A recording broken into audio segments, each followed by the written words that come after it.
Hi, everybody. Good morning out here in California. Welcome to City Sunday. I am just waiting for Mira to come on and we're going to get set up and then we're going to get started. Today, we are going to talk about something that may be very, very difficult, and that's the mother wound. So for those of you that are interested in exploring what this mother wound may be for you in your life, this might be the life for you. Now, the mother wound can be very intense. It can be very triggering. So as always, what doesn't apply, let it fly. If it doesn't apply to you, you can hop off the live. What does apply to you, then feel free to stay on. I'm going to be talking over the next hour around the mother wound. Hi, Mira. Hello, how are you?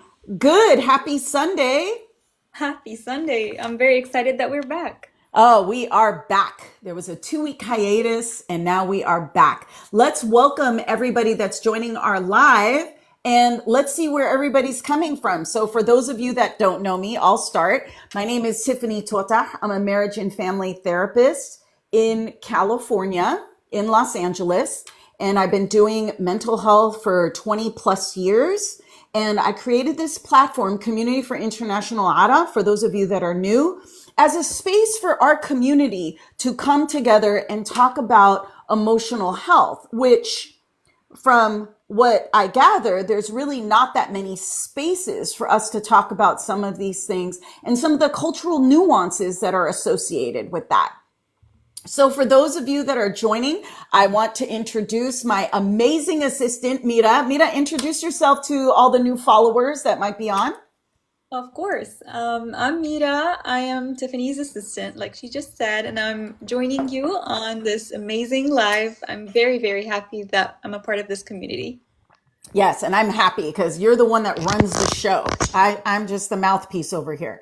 So let's talk about who's joining.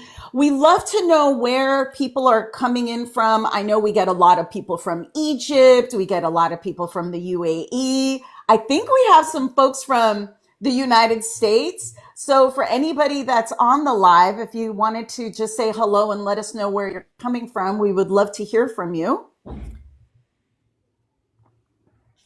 Let's see. Mahmoud is joined. I don't know. Let's see. Amita, can you read the Arabi for me? Yeah, of course. Mahmoud. No, Oh, Muhammad. hey, It's Mahmoud. yeah, it's Muhammad Al-Amari. Oh, hi, Muhammad. Okay, welcome. I wanted to welcome everybody. Today we are going to talk about the mother wound.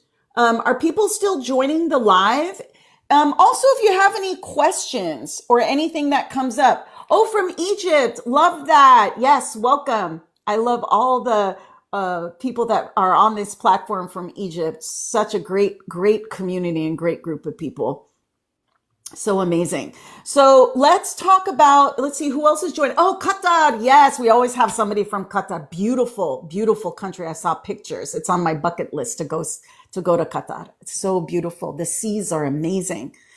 Let's see who else is joining us. Welcome everybody that's joining us for the first time. Welcome to Community for International Arab. We're going to give people a few more moments, but we would love to see where are you guys coming in from. Today we're going to talk about the mother wound. Oh, Palestine is in the house. Yes, as a Palestinian American, just to know that Palestine is, those of you that are from Palestine are on this, just warms my heart. We are always with you. We're always thinking of you, and we are doing everything we can to help support our communities there. Let's see. Was that Abu Dhabi? Yeah, it's Abu Dhabi. Oh, Abu Dhabi. Yes. So, yes, who I am. My name is Tiffany Totah. I'm a marriage and family therapist. I have a practice in Los Angeles, California. And I've been working with the Arab community or Middle Eastern community. So not just Arab, I work with similar cultures, Southeast Asian cultures, people from Iran, people from Turkey. We all have very similar cultures. And that's pretty much where my specialty lies, is working within our cultural nuances, which are very unique. I know each country has their different, there's specific things that they deal with, but in general, we're all so similar. And how we approach our mental health is very unique in a lot of ways. And I created this platform to honor that uniqueness. Let's see, I think Tunisia's in the house. I love that. I'm learning more and more about Tunisia, and it just sounds like an amazing country that's has wonderful people. All right, Glitch, let's see. Welcome. All right, you guys ready to talk about our mothers? Who's ready? Okay. Now, with this platform, just remember, it is a community of positivity. It is a community. Oh, hi. Pakistan is in the house. Welcome. Welcome, welcome. This is a community of positivity, of unity, of kindness, love, and compassion. So if you're going to come on the platform and,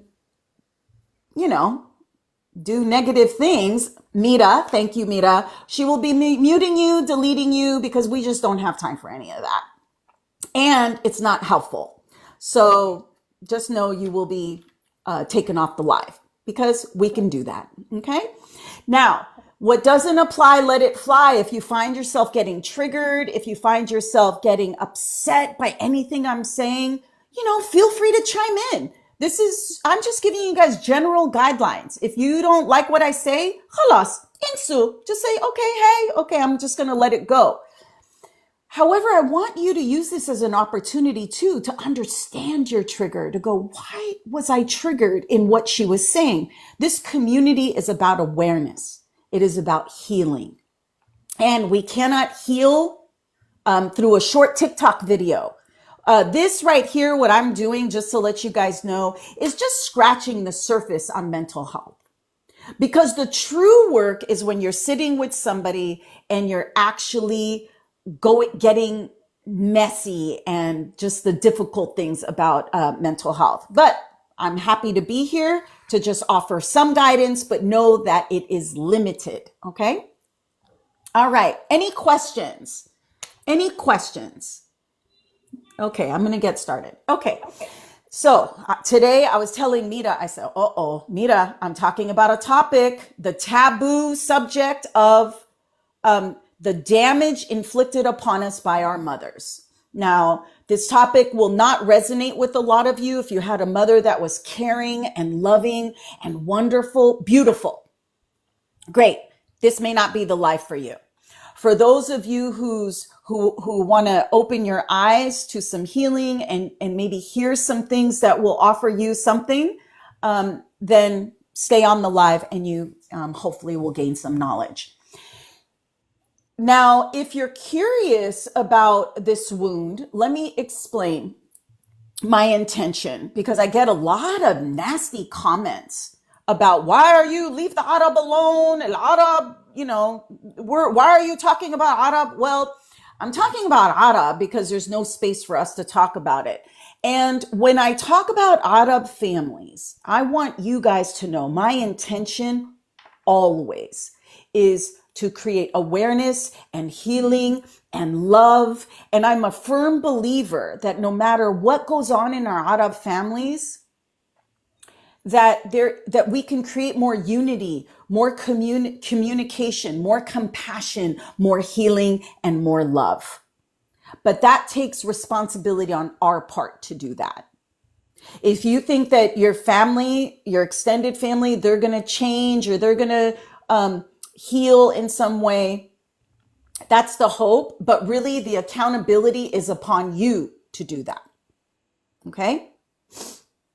Now, for each generation, because there are generational differences, right? So I'm over 50, so I come from a different generation.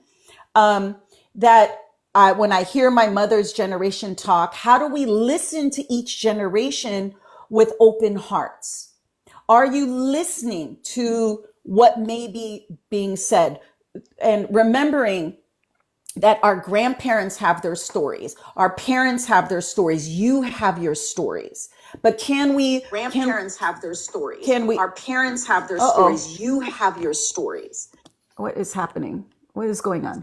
I do not want to hear myself like that in that feedback. So just remember that these generational patterns of trauma may be very, very difficult for our families to talk about. And so just be gentle and kind with them, but also asking important questions. Now, um, when we talk about our parents, particularly our mothers, it may evoke a sense of guilt and shame because of how much they do for us. Now, Arab mothers, for good reason, are revered in our culture as the nurturers. They are the essence of our families. Yes, we come from a patriarchal society, yet it is our mothers who are the nurturers of our families.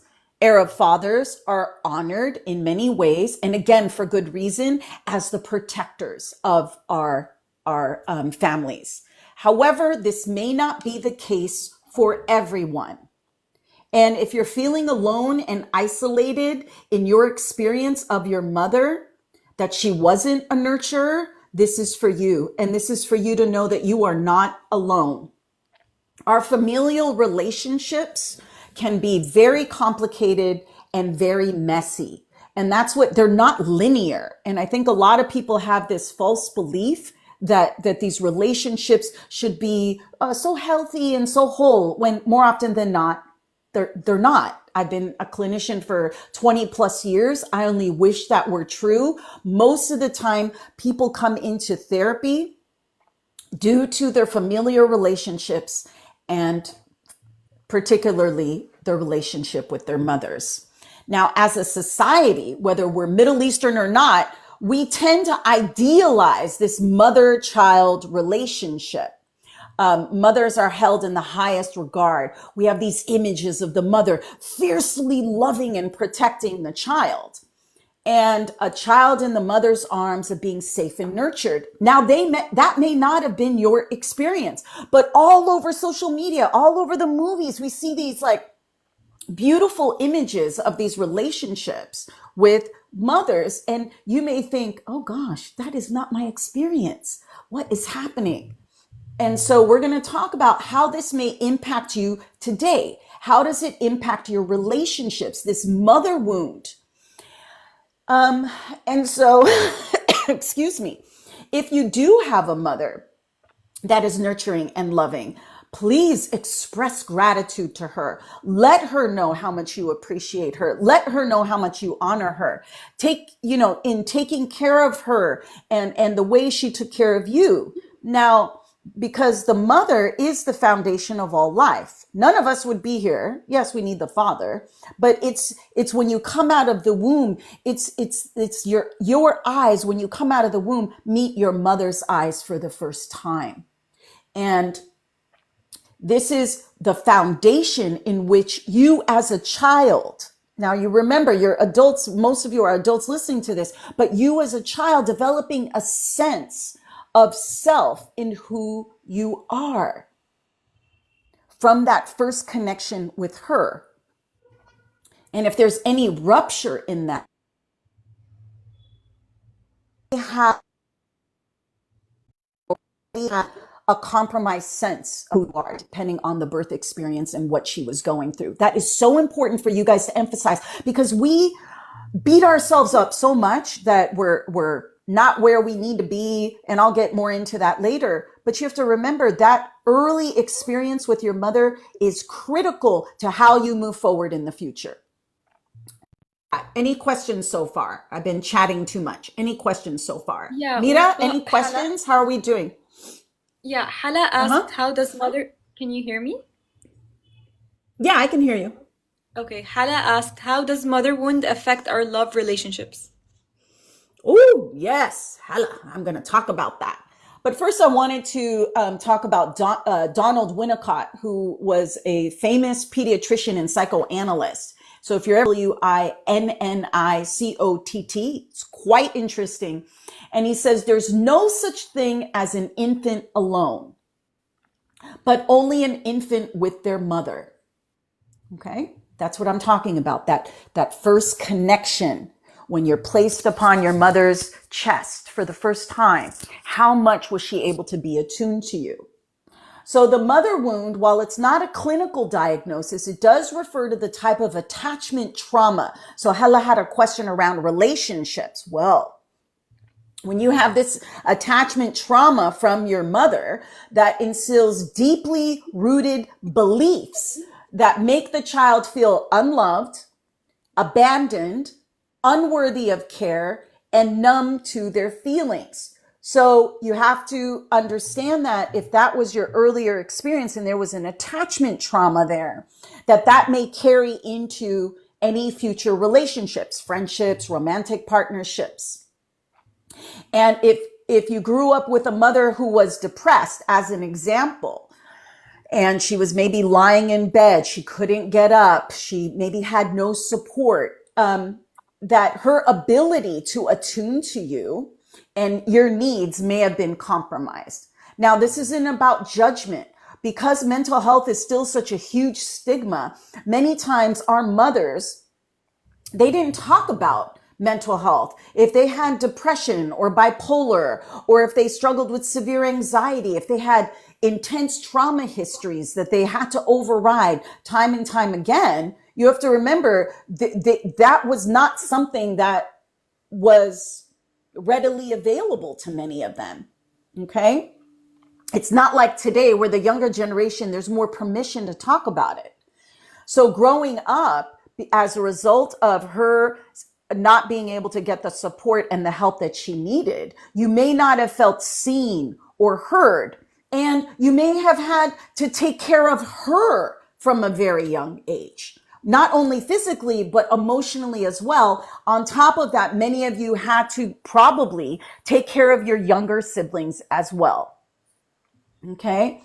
Now, growing up, you may have never felt your mother's approval or acceptance. How many of you grew up not feeling like your mother accepted you or approved of you? That there was always maybe perhaps some criticism or some judgment. Does anyone feel safe enough to? Oh, I think Vidi said story of my life. Yeah, you're not alone in that. You're not alone. Hala, thank you, Hala. Thank you guys for having the courage to talk about that, because the more we can share and validate one another to say, oh my gosh, I'm not alone in this. So thank you for those that spoke up and having the courage to do that. I really appreciate it. So there are plenty of reasons for the mother wound.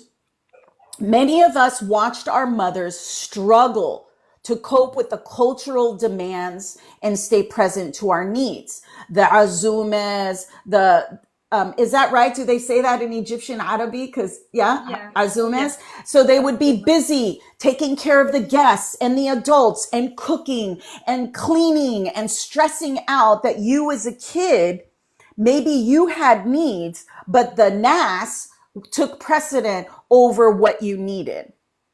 Or you may have had extended family obligations, family coming over and staying with you. So your aunties and your ammos also took precedent. Maybe they took over your area of the house, or maybe they took some of your clothes or took some of your cousins.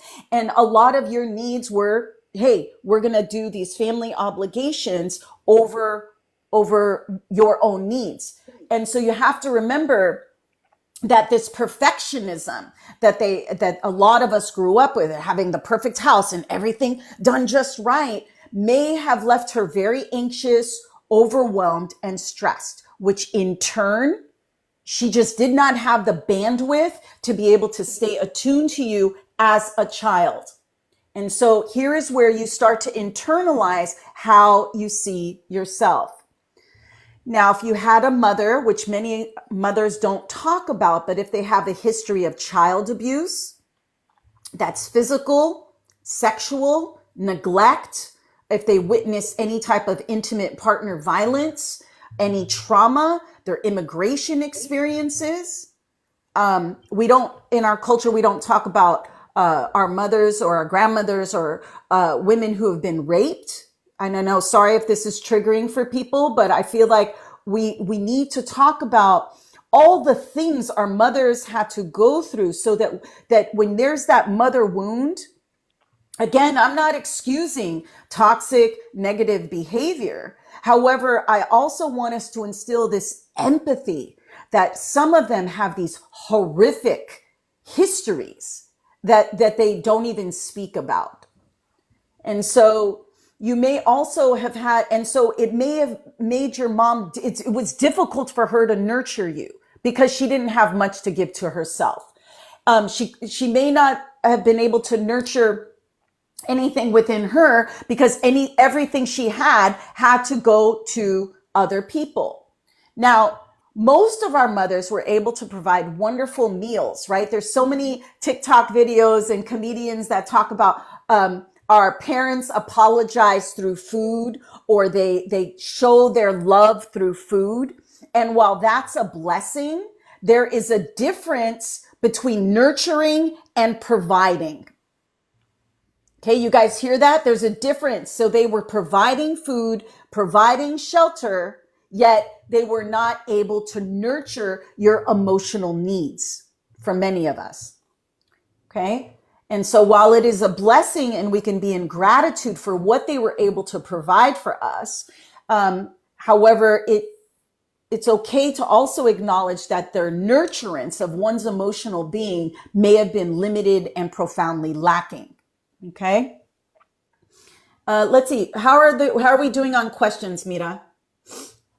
We don't have questions, but Viri said epigenetics also may play a part for us because of the traumas our grandparents experienced. Absolutely. So we talk about generational trauma, and that's why I created this platform, because it's gonna, my hope is that whoever's listening to this, it's gonna stop with you the way it stopped with me for my daughter, right? It stops with you. Okay.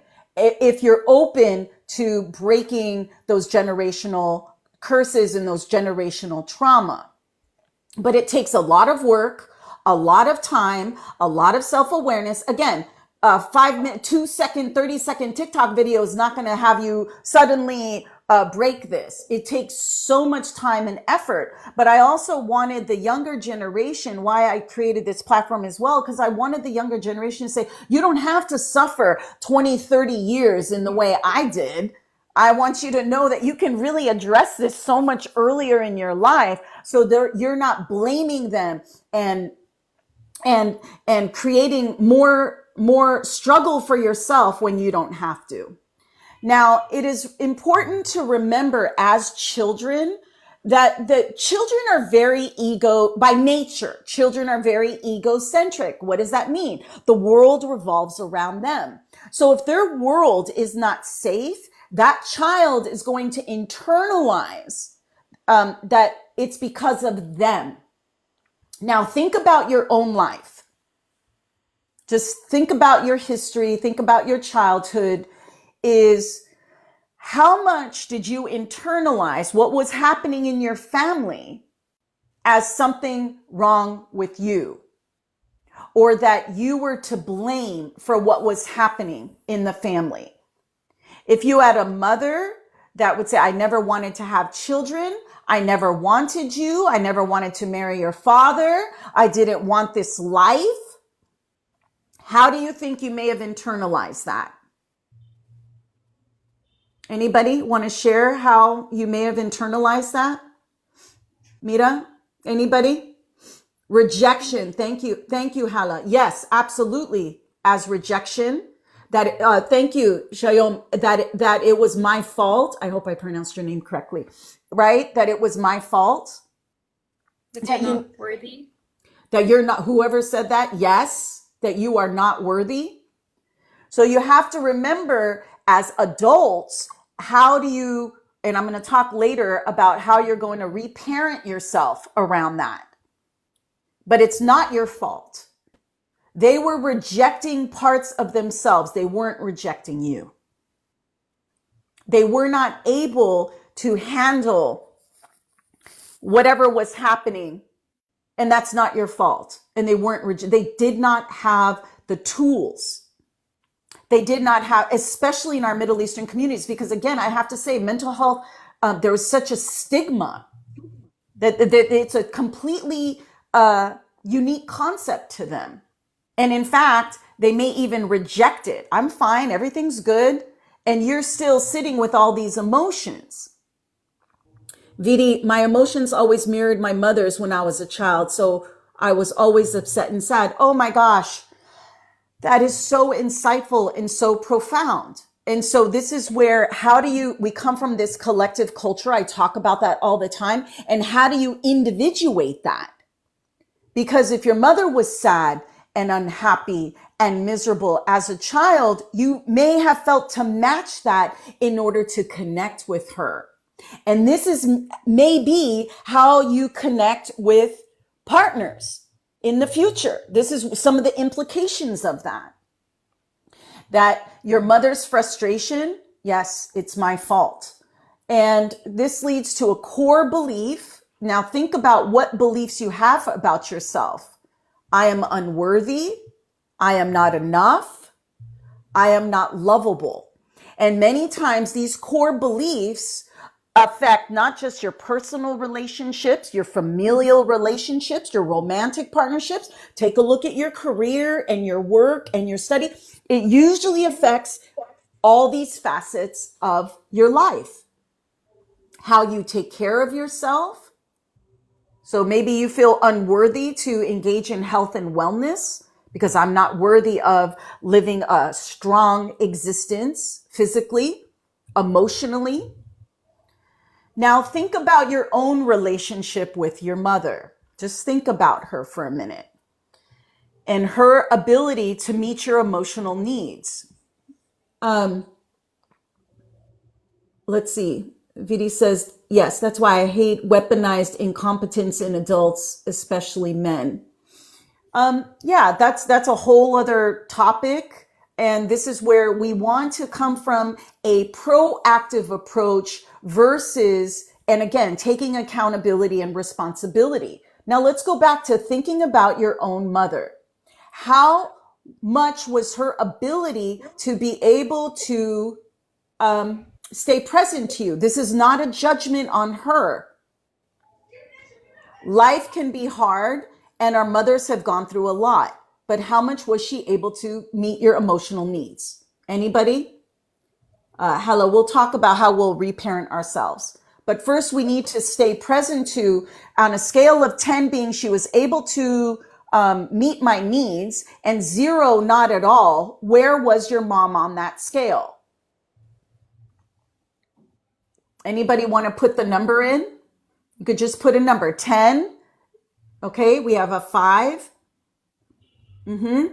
I know at some points in my life it shifted. A 4, very good. Oh, 8, that's wonderful.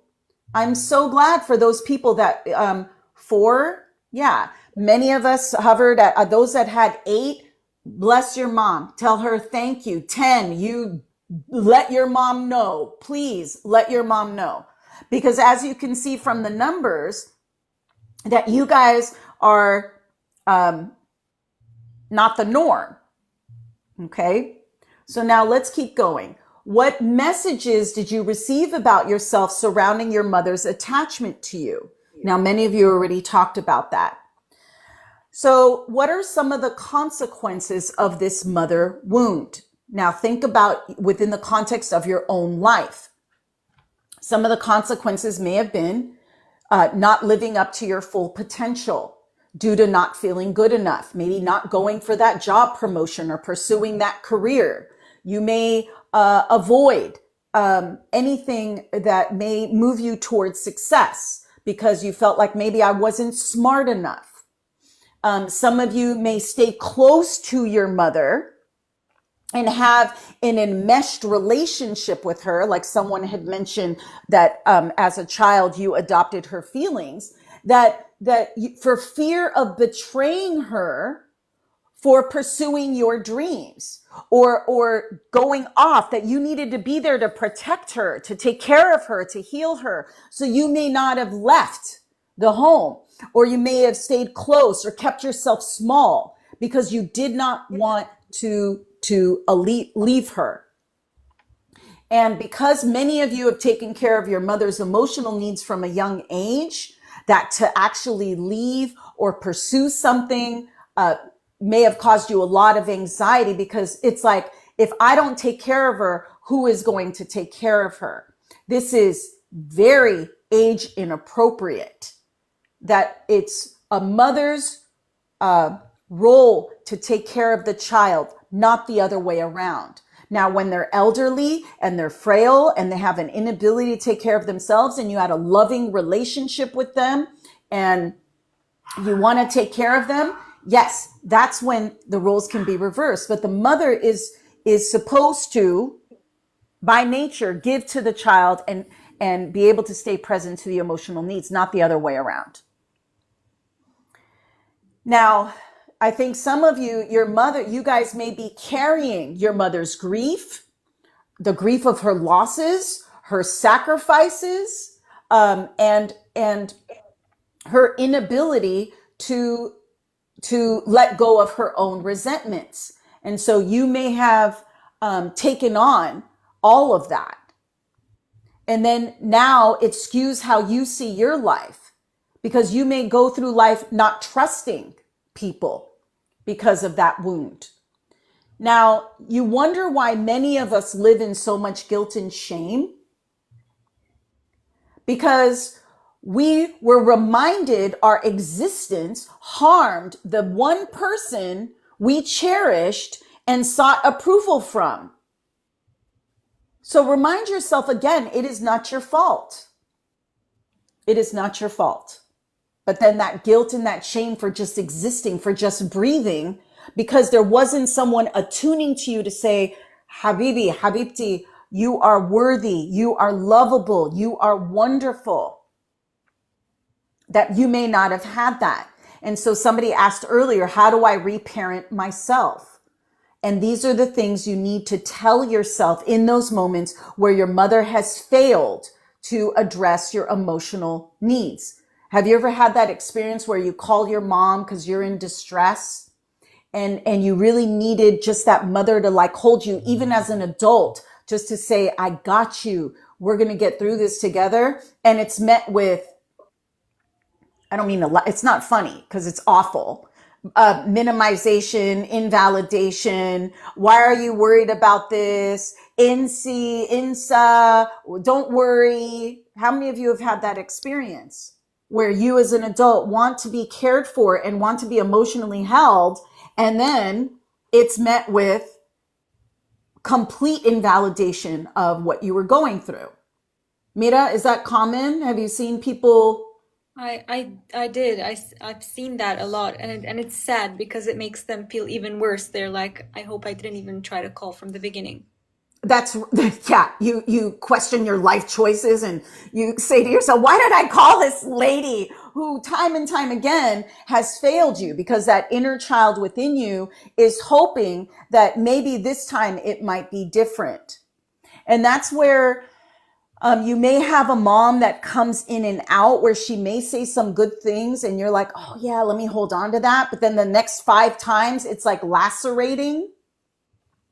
So Yeah. that can be really, really, my mom was like that, and I think if she's watching, Yama, if you're watching, you and I talk about these things, right? Where sometimes she was able to say some good things and I would hang on to that. But then it's like the next, 10 times I'm like left completely depleted because of her inability to be able to stay present to me in the way that I needed a mother to do. So if you have this experience where your mom comes in and out, the only thing I can share with you about that is to recognize that that may be the dynamic and to really keep your expectations very, very low when it comes to that. Now, also as children, you may have internalized her pain as a child, her disappointment, her frustration. And again, talking about this, I am a failure because you cannot heal that wound for her. So you may constantly feel this failure, and that may lead you to seek romantic partners or partnerships where you are the caregiver, where you're accepting the crumbs, or you're trying to heal him or her or take care of them. You may try to recreate this dynamic in your romantic partnerships, and you may suffer, and you may suffer greatly. And because of this mother wound that's unhealed, you may try and correct it in your romantic partnerships. And I can tell you that is a very, very hard life. Because in the same way you failed in healing your mother, you will fail in healing your partner, because that's their work to do, not yours. Okay. But many times we want to have this, what we call a corrective emotional experience in our partnerships, for someone to take care of you and love you and affirm you. But you may be drawn to partners that is based on that mother wound versus from a healed place. So it's so important to address this mother wound, whether man, we'll talk about for men, how it shows up, and for women, how it shows up. Let's see. How are we doing on comments and questions? Hala said, sometimes you become an avoidant and you try your best not to feel. That's right. Because it's easier not to feel, and it's easier not to put yourself in that vulnerable place because of feeling unworthy or the failure. Okay. Oh, hey, Juju the cat. Good to see you. The topic today is mother wounds. Good to see you. All right. So one of the most difficult messages to give for me as a clinician within our culture is letting people know you are not, I know this is going to be hard, you are not required to love or care for your mother who has severely abused you. Physically, emotionally, psychologically, or sexually. And I know this is hard because so many people within our culture will care for the abusive parent, particularly in sexual abuse, till the very, very end. And that is completely traumatizing for anyone in a situation where they are caring for the person that has victimized them. So if you are in that extreme situation, I'm letting you know to please give yourself permission, no matter how much pushback you get from the culture. Oh, Lazim, they're your parent. You love them at any cost. No, I am not that clinician. I honor our culture, but what's more important is that you do not, and you are not required to love or care for someone who has severely abused you. I see that too many times in our culture. And it literally leaves the person the shell of a person in doing that. Okay? I know that's heavy, but again, if you are taking care of your abusive parent, again, there's no judgment. I understand that. However, remember, you are doing this because of who you are, not because of who they are. Okay? You are doing it because of who you are. And you want to be the type of daughter or son that wants to take care of their elderly parent. That's because of you, not because of them. I cannot emphasize that enough. Now, the mother wound can instill within you these negative belief systems. So I talk a lot about Arab and victim mentality, and I am powerless, I am hopeless, I am helpless. And this is my life and I cannot change it. So I need to remind you guys that yes, you can change it. And it takes work to be able to do that. And this powerlessness, as we can see in within many generations of our culture, that they may have felt it's been passed down from generation to generation to generation. So how do we shift that? Well, again, it begins with you. In saying, I am not going to be a victim of my circumstances. And children learn these rules by observing their parents, and no one is questioning these rules. No one's questioning how we're moving. This is who we are. This is what we do. And I'm saying, can we just be a little more critical in our thinking around this to say, is this serving us as a culture? Is this helping us move forward in our health and wellness? Or are these rules continuing to keep us stuck?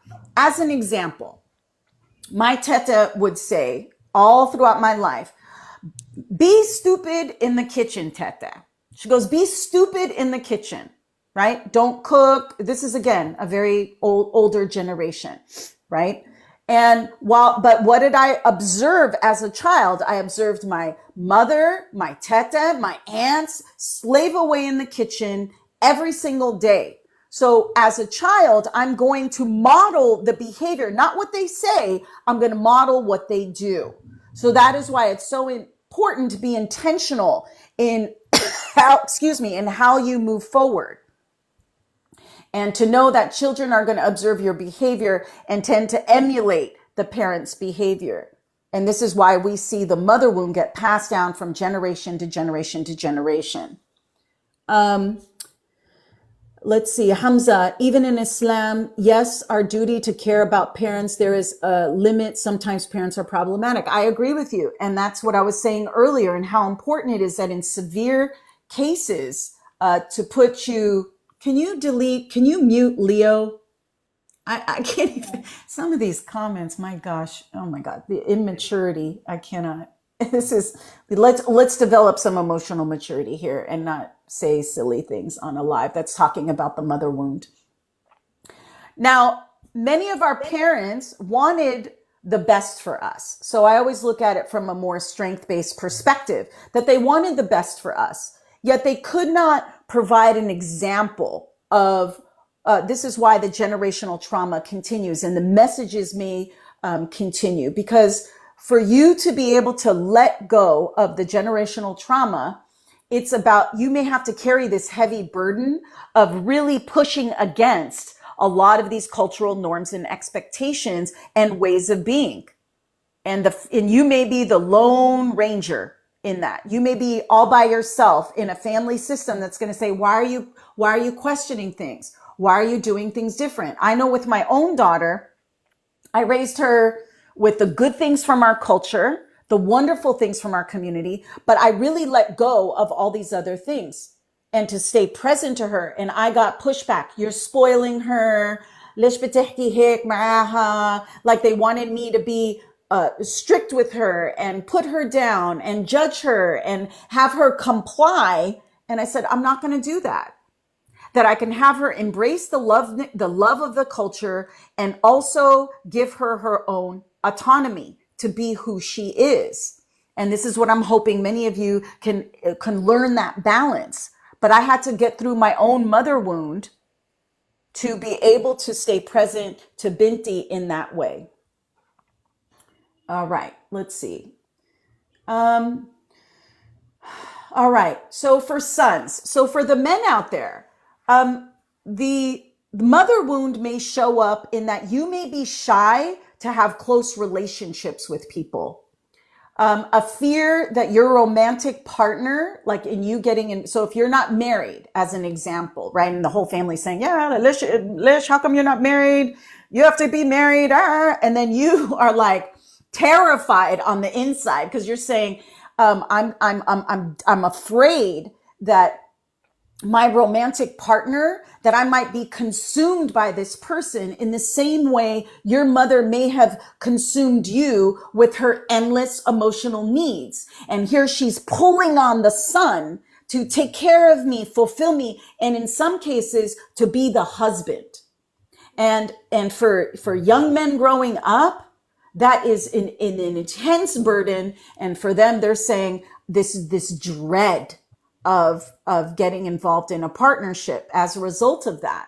There also may be this fear of being abandoned by your mother, which in turn you may have this fear of being abandoned by your partner. Okay? How are we doing on that? Does that make sense, Mira? Yeah, it does. So you may shut down your difficult feelings or not be vulnerable with your romantic partner or a gal that you're dating or a guy that you're dating, depending on, where you are on the spectrum, to be able to say, I'm afraid to get close to you because I was abandoned emotionally by my mother, that now I have this false belief that I'm going to be emotionally unavailable, that you're going to be emotionally unavailable to me. And for young boys who are constantly seeking their mother's approval and guidance, that they may be so frustrated as a result of that because they couldn't ever please them, that it may exhibit behavioral problems, hyperactivity, aggression, withdrawal, and a struggle to do cognitive tasks because it's a very intense wound. Any questions so far before I move Yeah. into? Juju the cat asked, how did you cope with the family criticism? Well, I tend to do a lot of things with humor and a lot of things with like neutrality. So they would criticize, say, yes, auntie. Yeah, you're right. You're right. I'm a terrible mother. I would be more because that's my personality. I'd be more sarcastic. Sometimes I would say, yeah, tell you, auntie. Yeah, I'm learning. Right. I would not try and assert my parenting style with individuals who don't understand because they're going to look at it through the lens of their wound. So for me, it was more, I would ignore it. I would perhaps meet it with some humor. Oh, yeah, you're right, Auntie. Maybe if I slapped her up a little bit and, hurt her, maybe she'll comply, right? But that's my personality. You have to go with what your personality is. But overall, trying to explain your parenting style and doing different to individuals who have unhealed wounds, probably not a good use of your time. And again, when they say things to your child, you don't turn to the auntie or the mom or the dad. You turn to your baby or your child and you say, hey, excuse me, Habibti, in my case, I have a little girl, Habibti, this is you and mommy, you and me. This is what we do in our family. This is how we do things. So auntie may say these things, Teta may say these things, and that's from where they are, but that's not from where we are. Okay? So I don't even bother with the generation because it just causes so much stress. And they just triple down, they just quadruple down. They don't listen. They don't have eyes that are open to seeing or ears that are open to hearing. Okay? And that's just where they are. And I bless them and I keep it moving. Now, for daughters, you may find yourself comparing yourself, the mother wound, you may find yourself comparing yourself to others. You may see other women as more successful, more beautiful, even though you too have your own success and your own attributes of beauty. You may constantly feel others are better than you, right? You may not see your own successes. You may constantly feel guilty for not achieving enough. This may also be true for young men as well. You may have a strong sense of shame that something is wrong with you because you weren't able to get that affirmation and love from your mother. This leads to, oh my gosh, how many Arab women do I know that have chronic overfunctioning, people pleasing, inability to trust themselves, self-judgment, and self-criticism. And that's what I say. We are so hard on ourselves. And a lot of it comes from the mother wound and the father wound, which I'll talk about at the next live. But for the mother wound, this is how it may show up. And then it bleeds into your romantic partnerships. So no matter how much your partner affirms you, loves you, huwa ba'atiki, he gives you like all the love and the nurturance. If you have an unhealed mother wound, guess what? No matter how much he does for you, you're still going to internalize it and not trust it. So what do I always say? The guy can't win for losing. So if you have the mother wound, it's going to be so important for you to be able to recognize that, because when you have a healthy, loving partner, you won't run for the hills. That you will say, oh my gosh, this is someone that's affirming me and loving me, and that's okay. It's going to feel uncomfortable. It's going to feel unnatural, but that's because of the mother wound. Somebody said, actually, it comes from fathers more than mothers. I'm going to disagree with you on that. It can show up from the father wound or the mother wound. It can come from both. All right, any other comments or questions, Mira, that I need to address, or anybody? Thank you for everybody's feedback. Thank you for joining this live. I've got a couple more points that I want to ask people for you to get to ask yourself. If you have relationship issues, whether difficulty forming and maintaining healthy relationships, including romantic partnerships, you may be drawn to what I call the energy vampire, the person that's going to literally suck you dry emotionally. Again, because or you may find yourself involved with abusive individuals or individuals who struggle with an addiction. Again, because you are going to try and heal them in the same way you tried to heal your mother. Oh, Shalom. Yes, you can watch the live again later. Mita will post it on YouTube, on my YouTube channel, so you could see it then. Okay, now for those of you, do you struggle with emotional dysregulation? So do you freak out really quickly? Do you struggle to control your emotions? Do you experience very intense emotions in your body? Do you have difficulty identifying and expressing your emotions? Because a lot of times, because our emotions were suppressed so much when we were younger, sometimes it's very hard to express your emotions. Do you have unrealistic expectations of others to take care of all of your needs? Some of the things I hear from the younger generation of these expectations that they have of both their partners is absolutely ludicrous to me from my generational lens, because I'm thinking these expectations are completely unrealistic, and everybody wants to label narcissist, toxic, hick, and no one's looking at their own accountability of their inability to assess these unrealistic expectations based on your own wounds.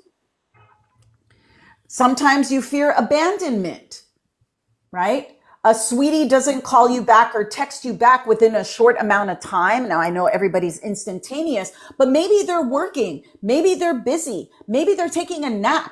Yet you may experience it as, oh, they don't love me, they're rejecting me, this threat of abandonment, and then you're blowing up their phone with 50, 60 text messages, where are you, right? And then you have to remember that comes from your mother wound, because a secure person is going to understand that sometimes their partner is not going to be able to get back to them in whatever reasonable amount of time is. And this is where that fear of abandonment may lead to your own toxic behaviors in again, expectations of others. You may self-sabotage. I know we're not supposed to use that word anymore, but I still use it in my clinical practice, where you engage in behaviors that go against your own happiness and success. Because you may have a really good guy or a really good gal, but you're constantly pulling on them for all your emotional needs, and they're going to leave you because they can't fulfill that. So you're sabotaging yourself because you have this unhealed mother wound. Now, the other piece is, do you have difficulty setting boundaries? So you may do everything for everyone, expecting nothing in return. Not a great combination, because people will typically take advantage of you. And you may already know this dynamic within your own life. How many people take advantage of you because, again, you have this mother wound within you, and you are trying to seek that healing with all these other people, and you're giving with no expectation of in return. Well, you're just going to feel rejected and abandoned and hurt all over again. And that's going to keep repeating. It's going to be a cycle that's going to keep repeating over and over again in your life until you can heal those wounds. So now, oh gosh, time went by so fast today. I have so much more to talk about, but here's where, how do we heal from it? Practicing self-care and compassion. Recognizing, oh, this is my mother wound. I'm feeling abandoned. I'm self-sabotaging. Okay, how can I recreate a different experience? And how do I reparent myself? By recognizing, okay, what would I want my mom to tell me? What would I want a loving, kind, nurturing parent to tell me? And you tell yourself those words. I would say to myself many times in the car, crying, when I needed some support and I didn't get that from my mom, what I'd say, Habibti, I love you. I got your back. You have so much strength within you. You don't give up. I'm here for you. I will not abandon you. And so these are the things you can, and you find your own words for yourself. And of course, working with a therapist to help you get in touch with your emotions, because many times you may not even know what your emotions are. And allowing yourself, because I'm a firm believer, to feel the rage, which we don't talk about, feel the hurt, feel the resentment, and feel it deeply. And then from there, that is vital to your healing. Because by minimizing it, oh, my mom was okay, mala, she was fine. Yes, she probably was. Yet it still doesn't negate the rage you may feel that you were rejected and abandoned and they resented you. You can have your feelings around that and recognize dysfunctional patterns of behavior. So recognize when you're minimizing other people's feelings, when you're not staying present to others, because now you're recreating again that next generational trauma. I know I did that fast, but we have to end the live. I hope this was helpful. Nita, any questions from folks or anything? Thank you so much for everyone that's joined in. We have one thing that I would love if we can talk about, because we talked about that before the live. Zaman said, all my family, they have negative energy. They keep me stressed. Remember how we talked about that you can change and that this is your choice, even if you're surrounded with negative energy? That's right. It's how can you find the people to balance that, your friendship. So if you have the same type of friends that mimic your family's negativity, probably need to find some new friends. And surround yourself. The one thing I do love about social media is surrounding yourself with positive messages, uplifting messages, and recognizing that just because your family is negative, you look at it from a place of neutrality. They're wounded, they're hurt, they're limited. And so when my family is steeped in all this like gloom, I call it the gloom, doom, and destruction, I just say, well, that's their path. That's their journey, but that doesn't have to be mine. And this is where boundaries, you limit how much you interact with them, because sometimes it's so intense and it's so toxic. It's too much. And I know as Arab, it's like, okay, mama, baba, yeah, I'll see you next week. But seeing you 3 times might be too much. And only you can answer that for yourself. Anything else? No, I think we're good. All right, you guys. Well, thank you for joining City Sunday. Thank you for all the comments and all the gifts and all those things you guys do. I wish you such a wonderful journey. Please have self-awareness in how the mother wound shows up for you. Know that you can heal yourself through self-awareness, through love, through compassion. And this community is always here for you. And if you have any questions, feel free to DM. And then on Wednesday, on Wadih Wednesday, hopefully we'll get to those answers. So if you had any questions that didn't get addressed, just DM us and we'll go from there. Have a wonderful evening. Have a wonderful day wherever you are in this world. And know that I am truly blessed and grateful to each and every one of you for joining. Have a wonderful day. Take care.